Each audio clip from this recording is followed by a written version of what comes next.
Hello, এতদিন ধরে আমাকে সোশ্যাল মিডিয়ায় দেখতে পাওনি। গত 7 মাস ধরে আমি সোশ্যাল মিডিয়ায় ঠিক মতন অ্যাক্টিভ নই। চলো আজকে তোমাদের আমি পুরো ক্লিয়ার করে বলবো এই 7টা মাস আমার সাথে কি কি হয়েছে। চলো শুরু থেকেই বলা যাক। তো ফার্স্টে আসি আমার ইউটিউব চ্যানেলের বিষয় নিয়ে। আমার ইউটিউব চ্যানেলটা আমার কাছে আমার একটা সন্তানের মতন। এখানে আমি কন্টিনিউ ভিডিও ছাড়ছিলাম, ছাড়ার পর আমার ভাগনা ডিজিটাল মানে নুনুটা দেখা গেছিল। আর ইউটিউবের কাছে সেক্সুয়াল বিষয় কোনো কিছু অ্যাডাপ্ট না, এর জন্য আমি ওখান থেকে গাইডলাইন স্ট্রাইক খাই। ওখান থেকে আমার মনটা ভেঙে যায়। একটা মেয়েকে ভালোবেসেছিলাম, সেই মেয়েটাও মন ভেঙে চলে যায়। এবার এই মেয়েটার সাথে ভাঙার পরে না আমি আর কোনোভাবে উঠে দাঁড়াতে পারছিলাম না।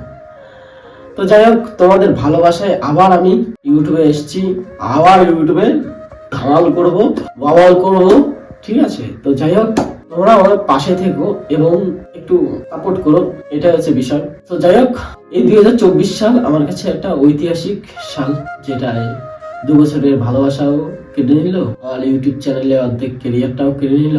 মানে প্রচুর প্রচুর হাঁপাঝাপা, কিন্তু যে চলে গেছে তাকে যেতে দাও, নিজেকে নিজের মতন এগিয়ে নিয়ে যাও। তো এটাই হচ্ছে বিষয়। ভালোবাসা সব আসবে, সব লাইফে সবকিছু আসবে, তোমাদের ভালোবাসায় কামাতে হবে। আর তার মধ্যে একটা আলাদা ভালোবাসা হয় না, এর উপর সেই ভালোবাসায় পড়ে আমার জীবনটা শেষ, পুরো নেতিয়ে গেছে। তো যাই হোক, আবার তোমাদের সামনে আসছি নতুন ভাবে বাবাল করব। তো যাই হোক, সাপোর্ট করো, এটাই হচ্ছে আজকের বিষয়টা বলার।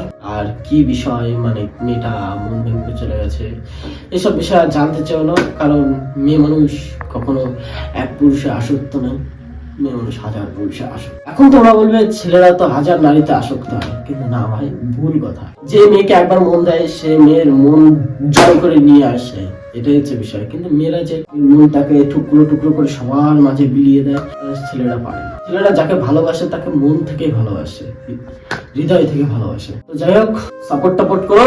দেখা হচ্ছে নেক্সট একটা ধামাকাদার ব্লগ নিয়ে ভাই। তো চলো আজকের মতন টাটা, বাই বাই, দেখা হচ্ছে নেক্সট ব্লগে। ততক্ষণের জন্য বাই, লাভ ইউ অল।